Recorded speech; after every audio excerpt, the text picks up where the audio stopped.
चलिए बात करते हैं विप्रो लिमिटेड की। अभी कंपनी के क्वार्टर टू के प्रीव्यू आ गए हैं, जिसमें कुछ बेहतरीन बातें निकल के सामने आ रही हैं। उन बातों को इस वीडियो के अंदर हम देखने वाले हैं और जानेंगे कि अब आगे क्या होने वाला है विप्रो के अंदर। बिजनेस लाइन के द्वारा एक बड़ा अपडेट पब्लिक किया गया है कंपनी के क्वार्टर टू के प्रीव्यू को लेकर, जो आप इधर स्क्रीन पे देख सकते हैं। और सबसे जो बड़ी बात है, जो सबसे इंपॉर्टेंट बात है, जो ध्यान में रखकर चलनी है, वो यही है कि भाई जुलाई और सितंबर 2025 यानी कि क्वार्टर टू के जो रिजल्ट हैं इस बार वीक रहने की उम्मीद है, ऐसा बिजनेस लाइन टुडे द्वारा बताया जा रहा है। और मल्टीपल आर्टिकल्स आप उठाकर देखेंगे तो वहां पर भी आपको यही चीज देखने को मिलेगी कि इस बार के जो क्वार्टरली रिजल्ट हैं वो थोड़े वीक रहने वाले हैं। ब्रोकरेज का यहाँ पर कहना है कि कंपनी का जो रेवेन्यू है, जिसको हम सेल बोलते हैं, वो इस बार या तो फ्लैट रहेगी या अगर बढ़ेगी तो बहुत थोड़ी सी बढ़ेगी। कोई स्ट्रॉन्ग ग्रोथ आपको देखने को नहीं मिलेगी, ऐसा यहाँ पर ब्रोकरेज का कहना है, जिसको आप क्लियरली इधर देख सकते हैं। हालांकि ऐसा नहीं कि सिर्फ रेवेन्यू को ऊपर ऊपर से ही बता दिया गया है, इसके अंदर कुछ एस्टिमेटेड डेटा भी दिखाया गया है, जो आप इधर देख सकते हैं।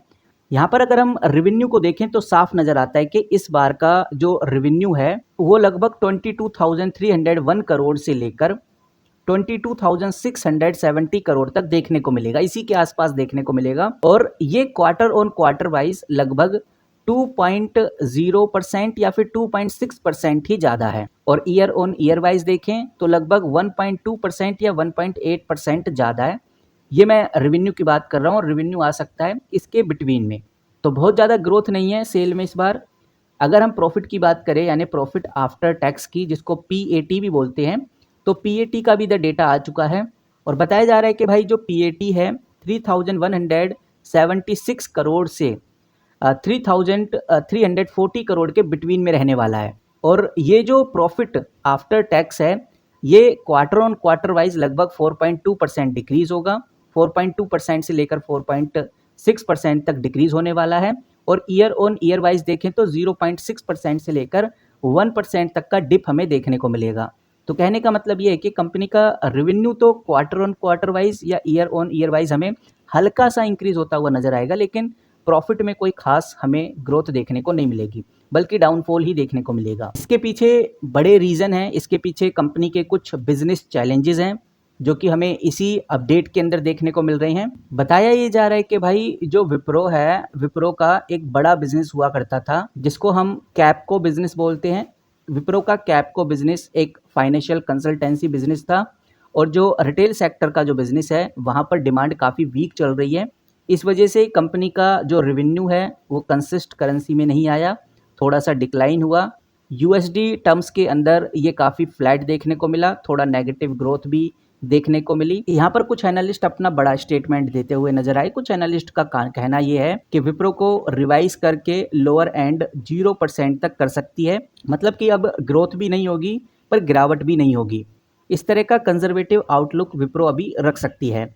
और वहीं कंपनी के अगर मार्जिन्स की बात करें तो देखने में ये आ रहा है कि इस बार का जो इबिटा मार्जिन एस्टिमेट है वो 16.5% से लेकर 17% तक हमें देखने को मिलेगा, जो कि पिछले क्वार्टर में 17.3% के आसपास था। यानी कि थोड़ा बहुत जो मार्जिन है वो हमें कम होता हुआ भी नजर आएगा। इसी के साथ जो आईडीबीआई और बीओबी है, इनके अकॉर्डिंग भी कुछ बातें कही गई हैं विप्रो को लेकर। आईडीबीआई और बीओबी के अकॉर्डिंग कहा गया है कि अगर कंपनी कॉस्ट ऑप्टिमाइजेशन पे चली जाए और इफिशिएंसी इंप्रूव करे तो मार्जिन फ्यूचर में और बेटर हो सकते हैं। और पिछले क्वार्टर में एक वन ऑफ इम्पैक्ट भी था, जैसे टेम्परेरी खर्चा, जो अभी नहीं होने वाला। वहीं यूरोपियन मार्केट की बात करें तो यूरोप में भी विप्रो के कुछ क्लाइंट का इशू था, लेकिन अभी स्टेबलाइजेशन पे है, तो रिकवरी की उम्मीद है।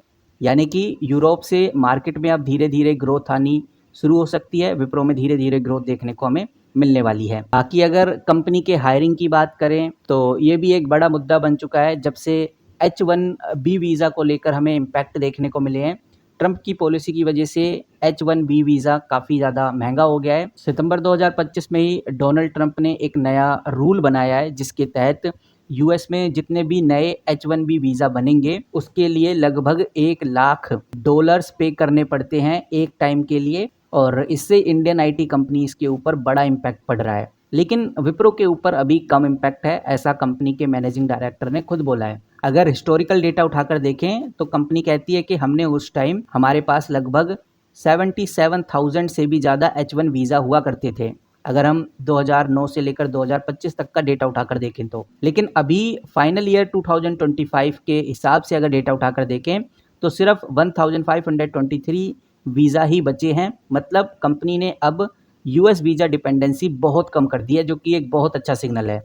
इसीलिए नई पॉलिसी का जो इफेक्ट है विप्रो के ऊपर काफ़ी लिमिटेड रहने की संभावना है, और यही रीज़न है कि विप्रो आज काफ़ी ज़्यादा चर्चा में भी है। अभी मार्केट में अब अगर देखेंगे तो विप्रो के स्टॉक प्राइस में काफ़ी हलचल देखने को मिल रही है, वो भी जब ओवरऑल चाहे निफ्टी 50 उठाकर देखें, सेंसेक्स को उठाकर देखें, बैंक निफ्टी को देखें या फिर निफ्टी आईटी को देखें, स्मॉल कैप को देखें, ओवरऑल मार्केट ने लाल निशान बना दिया है। उस टाइम भी विप्रो हमें एक पॉजिटिव कंडीशन में देखने को मिल रहा है। इसके पीछे का रीज़न अभी हमने जितना भी डेटा देखा उन्हीं डेटा को लेकर है।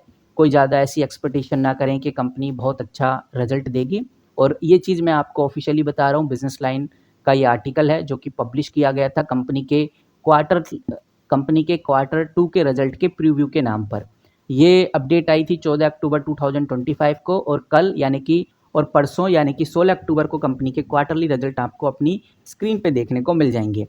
फिलहाल जैसी कोई बड़ी अपडेट, कोई बड़ी अनाउंसमेंट आती है विप्रो को लेकर तो सबसे पहले आपके साथ शेयर करूंगा। इस वीडियो में हमने जितना भी देखा उससे भी बेहतरीन डाटा मैं कोशिश करूंगा कि आप तक प्रोवाइड कर सकूं। तो मिलते हैं किसी नई वीडियो के साथ, किसी नई अपडेट के साथ। तब तक के लिए take care and good bye.